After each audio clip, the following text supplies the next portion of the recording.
ఈరోజు ప్రభుత్వం ఎందుకు మారాలి అనే దానికి ప్రతి ఒక్కరికి కొన్ని వందల రీజన్స్ చెప్పగలిగిన పరిస్థితిలో ఉన్నాం. ఈ ప్రభుత్వం ఒకటే కాదు, అలాగే మన ఎమ్మెల్యే కూడా ఎందుకు మార్చాల్సి ఈ ఎమ్మెల్యేని అనే దాని మీద కూడా మనకి కొన్ని వందల కారణాలు కనపడతా ఉన్నాయి. మనం అందరం నిజమైన తెలుగుదేశం కార్యకర్తలం, నిజంగా మనం తెలుగుదేశం ప్రభుత్వం మళ్ళీ ఏర్పడటానికి మనం అందరం కలిసి పనిచేయాల్సిన వ్యక్తులం. సో అలాగే బీసీలు ప్రత్యేకంగా తెలుగుదేశానికి గుండెకాయ అని చెప్పడానికి ఏమాత్రం సందేహం లేదు, ప్రతి ఒక్కరూ ఒప్పుకునేదే. అలాగే బీసీలకి ఈ ప్రభుత్వం చాలా దుర్మార్గంగా చాలా అన్యాయాలు చేసుకుంటూ వచ్చింది అనేది కూడా మనం అందరం తెలుగుదేశం కార్యకర్తలుగా మనందరికీ తెలిసిన విషయమే. కానీ అది ప్రజల్లోకి తీసుకెళ్లాల్సిన విషయం మీద ఇలా ఈరోజు జైహో బీసీ అనే కార్యక్రమాన్ని తెలుగుదేశం పార్టీ తీసుకెళ్తా ఉంది. సో ఈ ప్రభుత్వం చేసిన అన్యాయాలు, ప్రభుత్వంలో పొందిన లబ్ధి, మళ్ళీ ప్రభుత్వం వస్తే జరగబోయే పరిణామాలు అన్నీ వివరించుకుంటా ప్రతి ఒక్కరికి చేరుకుని వాళ్ళందరికీ వివరించాల్సిన అవసరం మనకి ఇమీడియట్గా ఉంది. సో అందుకని అన్న చెప్పినట్లు మనం కమిటీలు వేసుకుందాం, 5-6 చొప్పున ఉండేటట్టుగా ప్లాన్ చేసుకుందాం. ఈ కార్యక్రమం మేము దిగ్విజయంతంగా గుడివాడలో తీసుకెళ్ళి ప్రతి ఒక్క బీసీ సోదరిమణులను కలిసేటట్టుగా ఏర్పాట్లు చేసుకుంటామని చెప్పేసి మనం అందరం ప్రతిజ్ఞ చేద్దామా? ప్రతి ఒక్కరూ 10 మంది చొప్పున వేసుకుని రోజుకి ఒక్కొక్క మండలంలోనూ 2 టీములు తిరుగుతూనే ఉండేటట్లుగా ప్లాన్ చేసుకుందాం. ఎవరైనా కానీ ఉత్సాహవంతులంతా రండి దాంట్లోకి. మీకు ఏం కావాలన్నా కానీ నేను చేయటానికి రెడీగా ఉన్నాను. పూర్తిగా మీ ఇద్దరం, అన్నయ్య కూడా రెడీగా ఉన్నాడు. ఇది అత్యంత ముఖ్యమైన కార్యక్రమం కింద ప్రతి ఒక్కరూ భావించండి. ఎందుకంటే 50% ఉన్నాం మనం బీసీలు. ప్రతి ఒక్కరూ దీన్ని బాధ్యతగా తీసుకోండి. ఇప్పుడు ఏదైతే ఇంత గుర్మిట్ చెప్పాను మీకు అర్థమైంది లేదో, ప్రతి మండలానికి 10 మంది 20 మంది చెప్పి 2 కమిటీలు వేసుకుని ఈ 2 నెలల్లో కష్టపడి పనిచేసే వ్యక్తులు కావాలి. దాంట్లో టైం స్పెండ్ చేసేవాళ్ళు ఆ కమిటీలోకి వచ్చి టైం స్పెండ్ చేయకపోతే వేస్ట్ అయిపోతుంది. వాళ్ళు మనం రాక్షసుతో పోరాటం చేస్తున్నాం, దుర్మార్గుడితో పోరాటం చేస్తున్నాం. మనం ఎన్ని పకడ్బందీగా ఏర్పాటు చేసి ముందుకెళ్ళకపోతే నష్టపోతాం పార్టీ. అందువలన దయచేసి దీంట్లో ఎవరైతే ఎక్కువ ఇన్వాల్వ్మెంట్ టైం స్పెండ్ చేయగలరో, ఏ విధంగా ఇప్పుడు కొంచెం తిరిగి తాగే అవకాశం వెసులుబాటుగా ఉన్న వ్యక్తి దీంట్లో ఇన్వాల్వ్ అయితే టౌన్ కానీ, రూరల్ మండలం కానీ, ఇతర మండలాలు కానీ అన్ని కమిటీలు ఇవాళ గురుమూర్తి ఇవాళ రేపు వేస్తారు. ఇంత 3 రోజులు ఇక్కడే ఉంటారు కాబట్టి కమిటీలు పకడ్బందీగా వేసుకుని మీ యొక్క సేవలు పార్టీకి చాలా అవసరం. ఈ 2 నెలల్లో గ్రామాల్లో ఏవైతే ప్యాంప్లెట్స్ ఉన్నాయో, మనం గతంలో 40 సంవత్సరాల నుంచి బీసీలకి బలమైన పునాదులు బీసీ కమ్యూనిటీసే.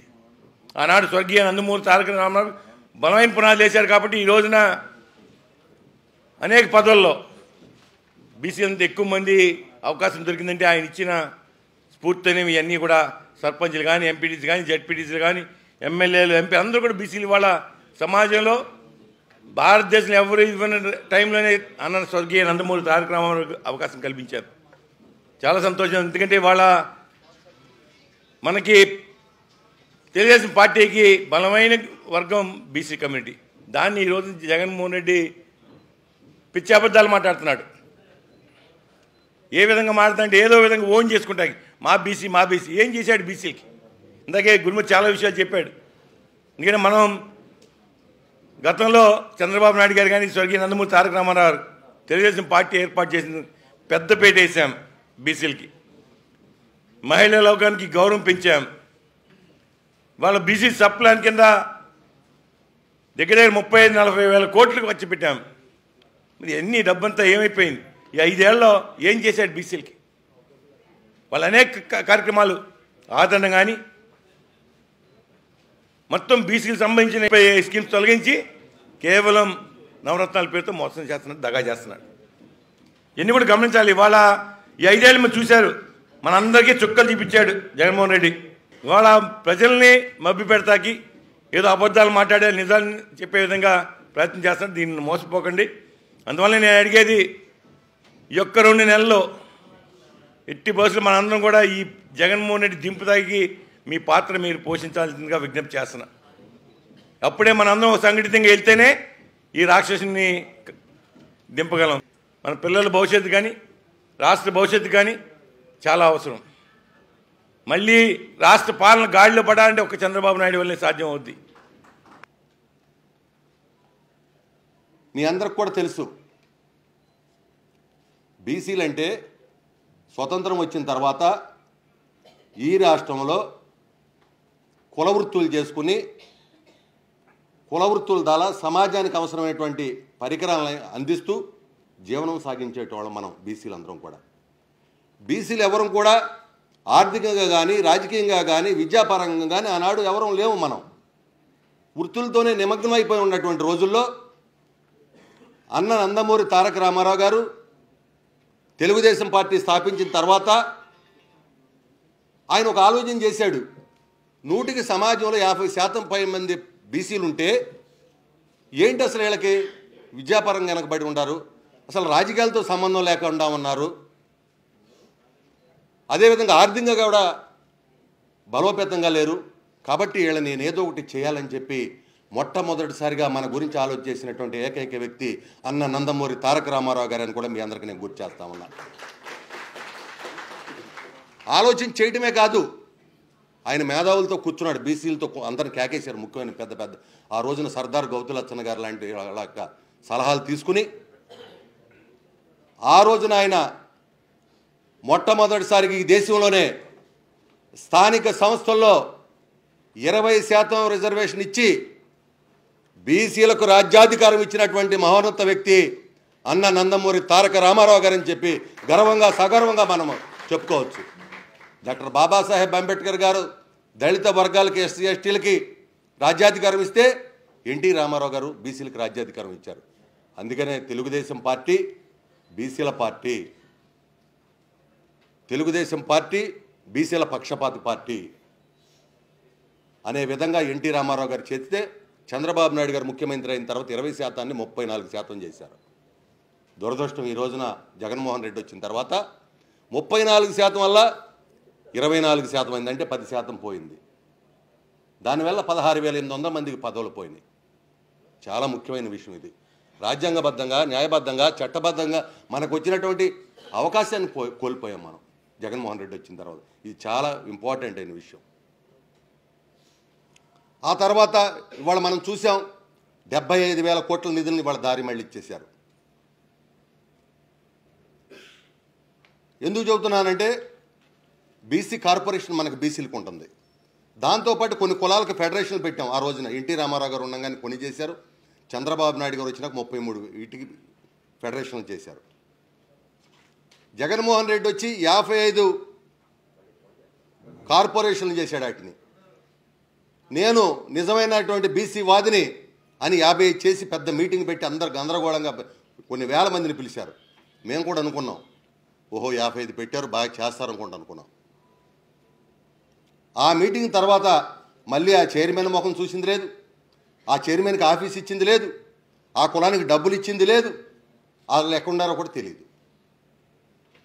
కానీ మన టైంలో బీసీలకు 4,20,000 మందికి 3,000 కోట్లతో బీసీ కార్పొరేషన్ ద్వారా రుణాలు ఇచ్చాం.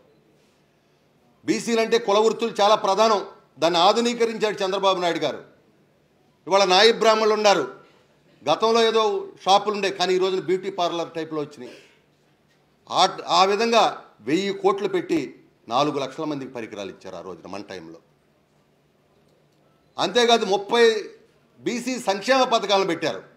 విదేశీ విద్య అంటే ఏంటి? 10 నుంచి 15 లక్షలు ఇస్తే మన బిడ్డ విదేశాలకు వెళ్ళి చదువుకుంటా ఉన్నాడు. ఒక బిడ్డ కనుక మన కుటుంబంలో ఆ బిడ్డ వెళ్ళి విదేశాల్లో చదువుకుంటే ఆ కుటుంబం సెటిల్ అయింది. కానీ జగన్మోహన్ రెడ్డి రద్దు చేశాడు దాన్ని. పెళ్లి కానుక 1,00,000 రూపాయలు ఇచ్చేవాళ్ళు రద్దు చేశారు. ఉన్నత విద్యా శిక్షణకి 1,00,000 రూపాయలు ఇచ్చేవాళ్ళు, అంటే ఉన్నతమైనటువంటి బ్యాంకులకు కానీ ఐఏఎస్ కానీ ఐపీఎస్ కానీ కోచింగ్లకు గ్రూప్ 1 గ్రూప్ 2కి 1,00,000 రూపాయలు ఇచ్చేవాళ్ళు కోచింగ్, అది రద్దు చేశాడు. బెస్ట్ అవైలబుల్ స్కూల్స్ కొన్ని ప్రైవేట్ స్కూల్లో మనకు కూడా కొంత వాటా ఇచ్చేవాళ్ళు, అవి రద్దు చేశాడు. 3,000 పాఠశాలను రద్దు చేశారు ప్రాథమిక స్థాయిలో. ఫీజు రియంబర్స్మెంట్ మనం ఆ రోజున 16 లక్షల మందికి అయితే ఈయన 10 లక్షల మందికి ఇస్తున్నాడు. పీజీ చదువుకునే వాళ్ళకి ఫీజు రియంబర్స్మెంట్ రద్దు చేశాడు. మీరు ఆలోచించేయండి, జగన్మోహన్ రెడ్డి ఉద్దేశం ఒకటే. ఆ పథకాలు ఇవన్నీ ఆయనకి అవసరంలా. సంక్షేమం అంటే ఏంటి? ఇప్పుడు చెబుతున్నారు జగన్మోహన్ రెడ్డికి సంబంధించిన మంత్రులు కానీ ఎమ్మెల్యేలు కానీ, మేము చాలా పెద్ద ఎత్తున సంక్షేమం చేశామంటున్నాడు. ఎవరికి ఉపయోగపడింది ఆ సంక్షేమం? జగన్మోహన్ రెడ్డి చేసేది మోసగారి సంక్షేమం. పెళ్లి టైంలో 1 లక్ష ఇస్తే ఆ కుటుంబానికి ఉపయోగపడిద్ది.